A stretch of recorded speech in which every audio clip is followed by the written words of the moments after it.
Welcome to Launchpad. This is episode 21 with Donnaldson Brown, Laura Whitfield, Suzanne Parry, and Donna Stoneham. I'm so excited to be able to welcome each of them and each of you to the microphone today. This is, as I said, it's episode 21. It is the season finale for Launchpad. I'm so excited to have everybody here. This is a particularly special episode because it's about personal stories of love, painful choices that impact generations, living a life untethered, struggle, survival, tyranny, love lost, and sometimes found, and comfort, healing, and hope. I hope that you will invite everyone into your sound studios today as we listen to each of these guests talk about their amazing works here on Launchpad. I'd like to start out with Donnaldson Brown. And Donna, tell us about your book, Because I Loved You. Oh, well, gladly. And it's such a pleasure to be here, Grace. Thank you so much for the invitation, and also to be here with these other great writers of these really wonderful books. Indeed, thank you. Well, this is the first novel that I wrote. Well, that's mostly true. I actually do have a draft of another novel that's going to stay on the thumb drive and on my bookshelves. But this is the first novel that I completed. And it opens in a very small ranching town in Northeast Texas in 1972 against the backdrop of the Vietnam War. And the two main characters, Lenny and Caleb, are teenagers when they meet. And it's really their horses and their love of horses that first bring them together. And in fact, horses really continue to play a role throughout the novel. Though the novel does move, this central section, the middle section rather, takes place in New York City in 1986, in a time when the city is there, sort of the financial and real estate boom, and simultaneously a really vibrant downtown art scene and activism around AIDS and activism around some of the impacts of unfettered capitalism, if you will. And then the novel concludes in the pre-pandemic current day.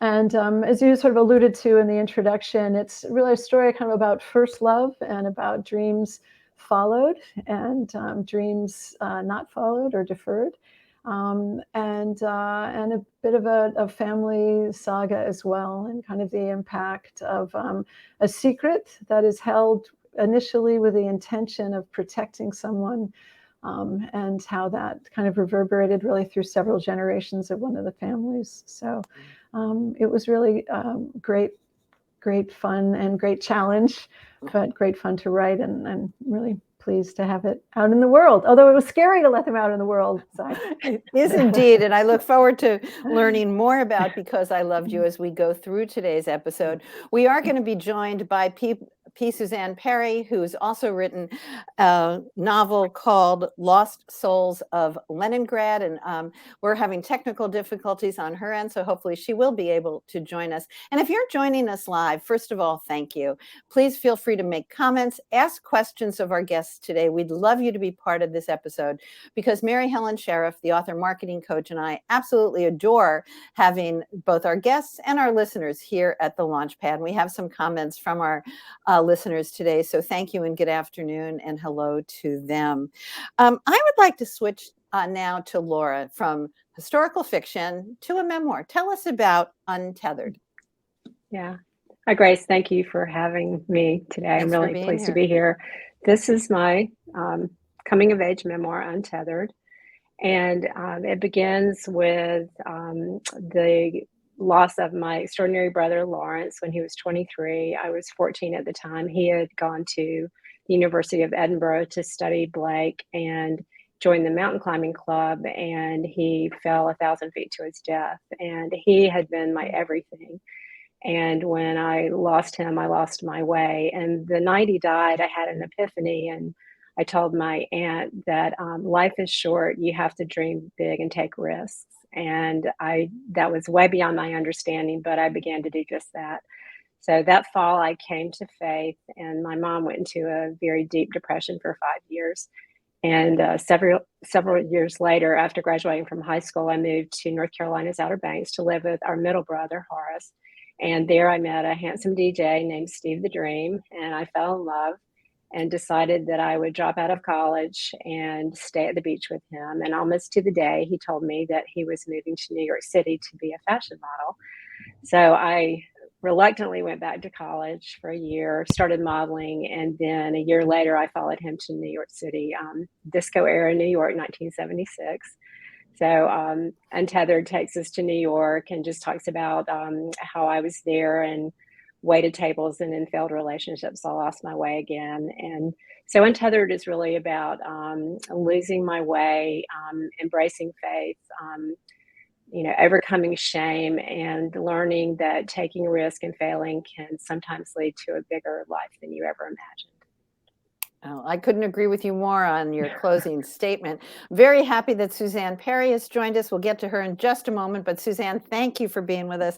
I'm glad we've overcome, or you've overcome our technical difficulties for today. Well, so thank you, great. Grace. We're so happy to have you. Donna, let's pick up with you and your book, because following Laura's and loss seems to be the natural segue. So thanks for joining us today to talk about Catch Me When I Fall. Thank you, Grace. It's really an honor to be here. Thank you so much.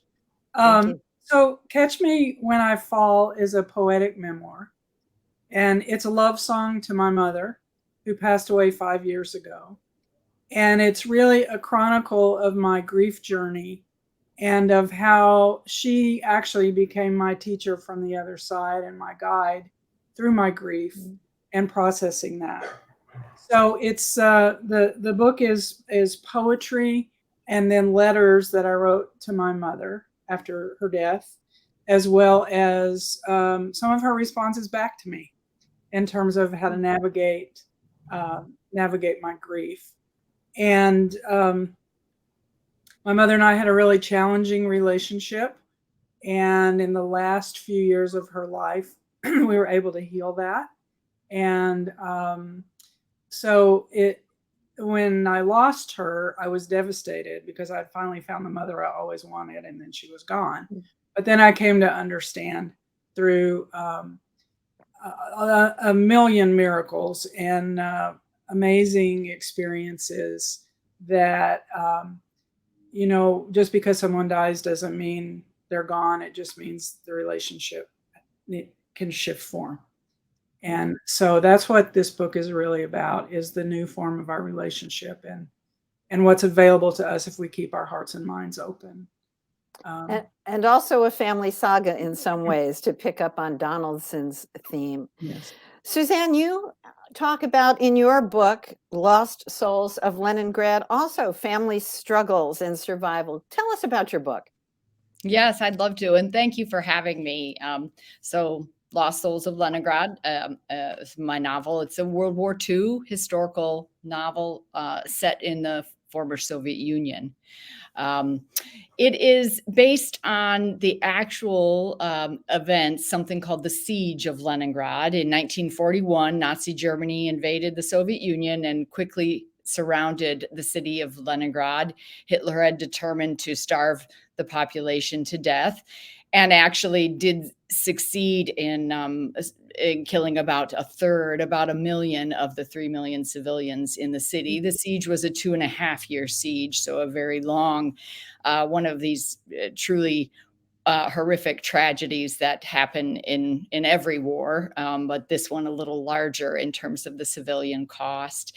And it really is, I always like to describe it as equal parts war epic, family saga, as you said, and a love story.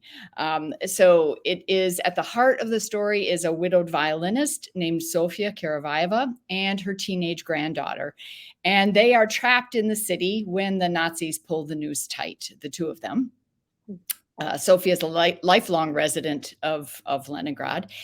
And on the outskirts, the men they love are on the outskirts of the city. So Admiral Vasily Antonov, a naval admiral of several decades, and a young soldier named Pavel Chernov, who is Yelena's love interest. And these two men are on the outskirts of the city trying to save Leningrad from beyond the the city limits, and the two women are struggling for survival in the city. And so it is an interesting love story, because you have the two couples, of course, but the real at the center of the novel is this relationship between the grandmother and granddaughter. And it is really their devotion to each other that allows them to survive the siege. So I really feel like the family aspect of it, this is one of the big, big parts of the novel. There are big themes. Of course, love is a big theme. Family is a big theme. And it is really every bit as much about those themes and the theme of human resilience as it is about the horrors of war and the brutality of authoritarianism. So that's the basic story. Well, thank you, Lost Souls of Leningrad. And our listeners say all of these books sound wonderful, and congratulations to all of you. And to our listeners, please feel free to ask questions of any one of our guests today. Donnaldson, I want to go back to you because it just seems, again, to pick up on this, Suzanne, this idea of, she talked about a 2-year siege. You're talking about multi-year family tragedies and secrets. So let's hear more about your book, Because I Loved You, and tell us about the title. Donnaldson, you're on mute. Thank you. Had a dog who was about to bark. I was afraid, so I muted myself. The title, the working title actually was Nobody Else. And I think that was the working title for me for a long time, because I was kind of curious when I was developing the characters about sort of the impact of first love and all that. But so then the title changed to Because I Loved You. My publisher actually suggested that title, so I went with it. And I think it's a good title. And I think it relates to the choices that each of the characters made, having come to different decisions. And then you asked me something else. I'm sorry, Grace, you said before I went off on the title. I think I was talking about family sagas and family saga. Yes. Tragedy and secrets. Yeah. Well, the novel really started with an image of a young girl, a teenager, galloping her mare across the chaparral. And as a girl, I spent some time in Northeast Texas, and I grew up riding horses wherever I was. And I was intrigued by her, and I realized that the voice, what was she running from and where was she going? And there was someone yelling after her in French. And so I had to explore that. And, her mother is a French war bride. So as I mentioned, the novel opens in 1972. So her mother kind of escaped Normandy, France, and married Lenny's father, who was a medic in the war. She thought was a doctor. It turns out he was a veterinarian, in the hinterlands of Northeast Texas. It was something of a shock, I think. So there's, again, I'm really interested in the impact of what our earlier generations go through. And I think the war is very much I call it sort of a shadow theme in my novel. And one of the main characters, Caleb's brother, Hank, has just returned from Vietnam when the novel opens. We all know something of what it was like for the soldiers to return from Vietnam. So, sort of interested in how people come to terms with those issues and those difficulties and traumas, and how those kind of, continue to play out in the next generations. So that's one way in which it's sort of a family saga. And I work with veterans and first responders, by the way, too. So one of the things I like to do on Launchpad is to collect the similarities between our guests, even though some people write in memoir, some people write historical fiction. So here we have two books that have two very different wars, but with such long-lasting generational effects. Laura, let's go to you. The title, Untethered. So I came up with that because I guess my brother became untethered from the mountain.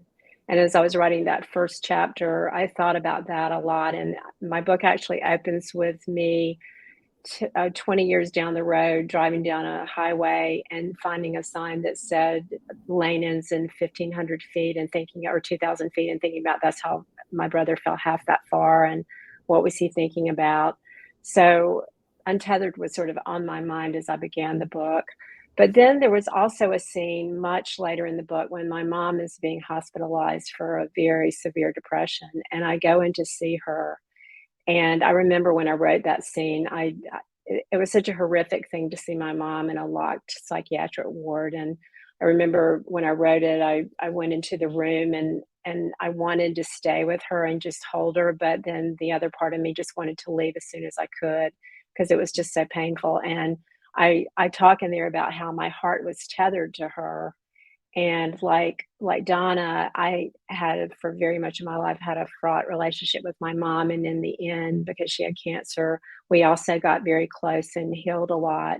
So it was very painful. I knew my time with her was short, and just I just wanted to hold on to her as long as I could. So I used that word tethered. And then when I thought sort of about the juxtaposition of my brother being untethered and me feeling tethered to my mom at the sort of the end of the book, it just seemed like the perfect title.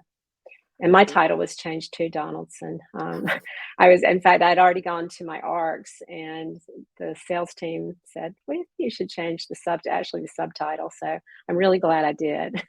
I think my title now better fits my book, but that's where Untethered came from.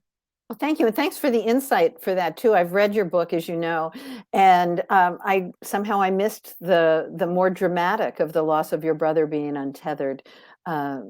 So thank you for clarifying that. I think we have to go to Donna for Catch Me When I Fall. That brings up images of tethered, untethered, but also just because of the connection between your moms that Laura shared and Donna shared. Yeah, so I decided on that title for a couple of reasons. It is the name of one of the poems I wrote very early in the grief process. And I had an experience when my mother passed away. She died, she was older, she was almost 88, but she was in really good health. And then she had a bleeding ulcer and she died in 3 days. So she died very suddenly. And we were at her bedside and sort of shepherding her through. I had worked as a hospice chaplain for part of my life. And so I kind of knew how to do the drill and sort of set everything up for her. And I had the experience when she passed of my grandmother literally coming to take her hand. And then after she died, she assured me in one of our many sort of after death communications we had that she would be there to take my hand when it was my time, and that she would be there to catch me when I fell. So not to worry, that it was all going to be okay. And, so that's why I named the book Catch Me When I Fall. And I'm so glad you shared that. For those of us who have worked in hospice, as I have, those passing journeys are so sacred. And, I would say that as in a rule, I would not say I'm a religious person, but those are incredibly sacred journeys to walk with people. So thank you for sharing that part of it. Suzanne, Lost Souls of Leningrad. I think I know why you called it that, but you probably could have called it many things. Why that title? And tell us a little bit more.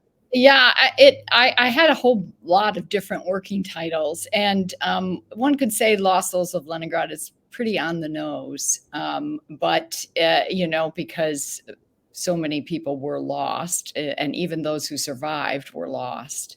But also it had to do with the fact that I'm a fan of a lot of great Russian writers, and Nikolai Gogol wrote a famous story called Dead Souls, so which is a political satire. So my answer to that question isn't quite as interesting as the others, I think, because it just made sense. I wanted people to know it was about Leningrad in the title.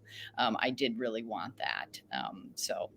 Yeah. Well, I think it's a well-crafted title.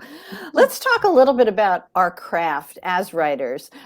Each of you have come to this in slightly different ways with multiple writing journeys behind you. I'm going to start with Donnaldson, who comes to us from screenwriting, which everyone thinks sounds quite glamorous, Donnaldson. Yeah, I did. I worked in film for a number of years, including working with Robert Redford for quite some time, and did some documentary work with him, and at the same time was sort of writing screenplays, one of which in particular was, all the way in pre-production, and then it got pulled. And it's a very, very common story. I know Laura's husband is also a screenwriter, so I'm sure you've heard these tales as well. And actually, the movie I just referenced, the plug got pulled rather as quite a surprise. At the same time, my mother passed away. So very suddenly. She was older, but she'd been in good health, and she passed away in her sleep. And I, as the attorney, was the executor and trustee of her estate. So I kind of resurfaced from all of that and just found that I'd sort of lost my gumption for writing screenplays, but not for writing. And so I took a workshop with somebody, and that's where the image, it was in one of those prompts that the image of that girl riding across the chaparral came, and I just couldn't shake her. And I didn't know what it was going to be, but I knew I didn't want to go back to writing screenplays. And I thought, I don't know if I have enough words in me to write a novel. So it took some time to kind of let the story unfold and to really work with the characters. So there were many drafts of this novel over many years, because I was still working. I was an attorney. I wrote a play. I did some other stuff, but that was really great time spent. And I realized recently, what is it that keeps one working on these projects? Because I'm sure it's true for all of us. This takes a long time. And I realized it's the intimacy with my characters that keeps me going. And I feel that I think I feel more connected with them than probably what is really possible in life. And I think you could ask me anything about Lenny and Caleb and their brothers Hank and Foy, and I would know. They're so close to me. So that's the real joy of it. The generating part of it is just so joyous. Yeah. Thank you. I couldn't agree with you more. I had the opportunity to interview some of my characters several years after I had written, and I was so happy, so joyous to be back with the characters of the Eves. Donna, you have written another book called Thriver's Edge. So how did you get to this portion of your writing life? Well, my first book, The Thriver's Edge, 7 Keys to Transform the Way You Live, Love, and Lead, I wrote in 2015, or was published in 2015. And that was based largely on my experience over the last 30 years as an executive coach, focused on leadership development. But I would say that I have always sort of considered myself to be a midwife, to help people live a better life or die a better death. And so when I lost my mom, I was really just brought to my knees by the grief. I just had never thought it would be that intense, or never thought I would experience it that way. And I've always been a poet since I was a little girl. I've written poetry since I remember being 5 or 6, 7 years old writing. And so I originally tried to make this book a memoir, and it just wasn't. I kept feeling like I was trying to stuff a size 10 foot in a size 6 shoe, and it wasn't fitting.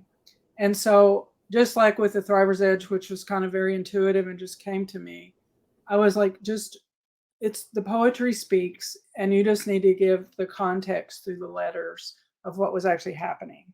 So a really dear friend of mine and fellow author, Barbara Sapienza, said to me, Donna, this is a poetic memoir. And I was like, I like that. I really like that. It's like, it doesn't have an ISBN code that says that, but wouldn't it be cool to actually start to create something new in a new genre? So it kind of ended up being a hybrid memoir and book of poetry. And well, it is now an official genre, poetic memoir. We will use that from here on out on our show. And as we move forward, Laura, you came to this from multiple places, including being a model. So talk to us a little bit about your journey to Untethered.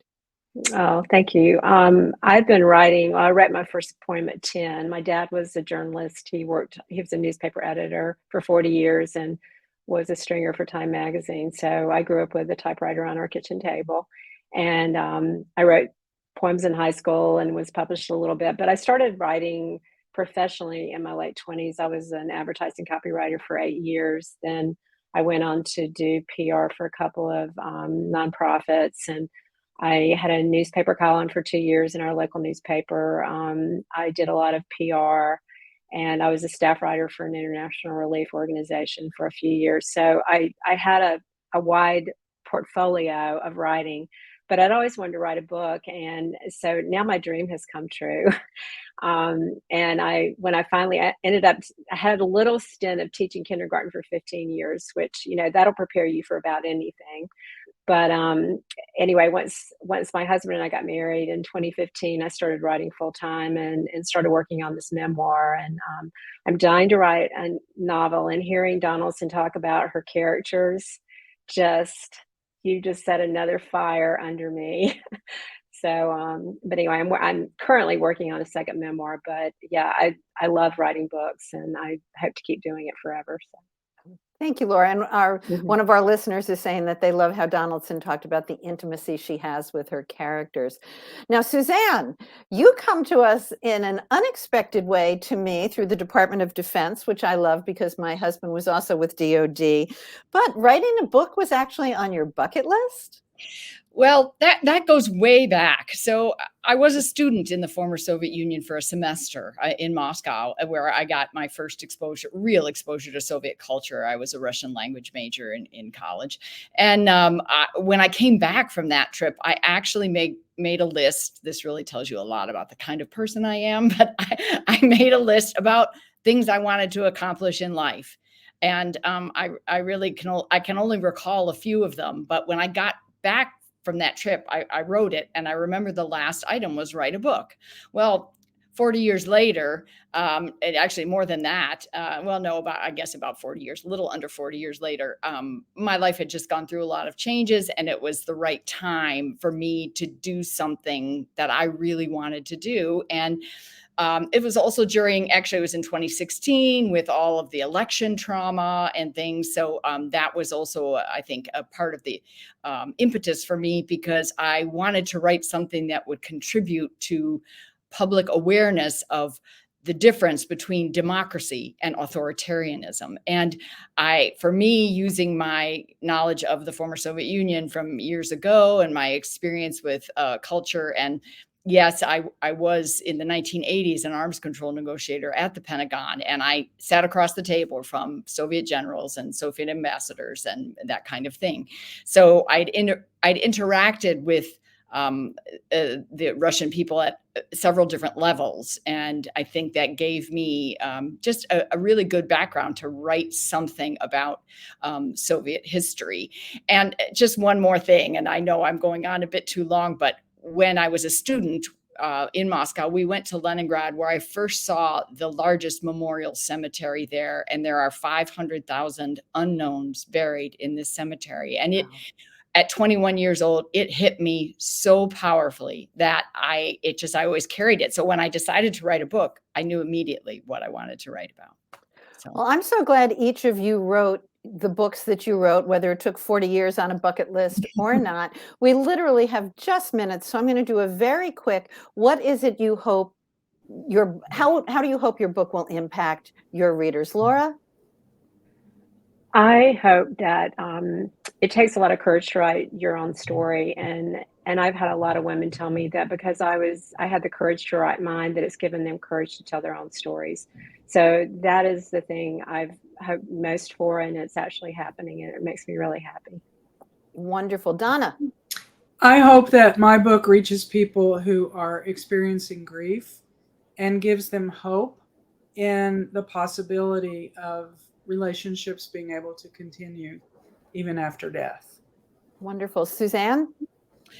Well, a couple of things. I hope it does actually sort of fill a bit of the education gap in the United States about the Eastern Front in World War II. But most importantly, that it makes Americans cling tighter to the democracy that we have here and understand what can happen when dictators take hold. Thank you. And Donnaldson. Let's see. I hope they can sort of sink into the worlds and the different time frames. And I think maybe encourage people to have some understanding of how relationships can change in families over time. And which I think is something Laura and Donna have also kind of alluded to in their memoirs, their relationships with their moms. Yeah, my novel really talks more about brothers and siblings a little bit more, but also parents and the mothers. And yeah, if you stay open and keep your heart open, you never know. Well, I want to thank each of you, Donnaldson Brown, because I loved you, P. Suzanne Parry, Lost Souls of Leningrad, Donna Stoneham, Catch Me When I Fall, and last but not least, Laura Whitfield, Untethered. Thanks to everybody who's watched. I want to take a special note today because this is our season finale of season 2. We have hosted over 88 different authors on our show. I'm very honored that we share this platform with Bookish Road Trip and Authors on the Air Global Radio Network, where we have just won 4 different awards for this show, both in fiction, storytelling, the arts, and I'm very humbled by saying publishing and best host. So I want to thank everybody. Each of these stories has inspired me, and we've actually just come up with Launchpad, the countdown to writing your book, Launchpad, the countdown to publishing your book, and out this week for the first time, Launchpad, the countdown to marketing your book. I want to thank you, particularly Laura, Donna, Suzanne, and Donnaldson for being with us, and for each of our listeners. We'll be back with live episodes at the end of July. In the meantime, you'll be able to watch some of our taped episodes between now and then. Thanks so much for being with us here on the Launchpad. This episode is copyrighted by Grace Sammon and Authors on the Air Global Radio Network. Thank you for visiting with us on Launchpad.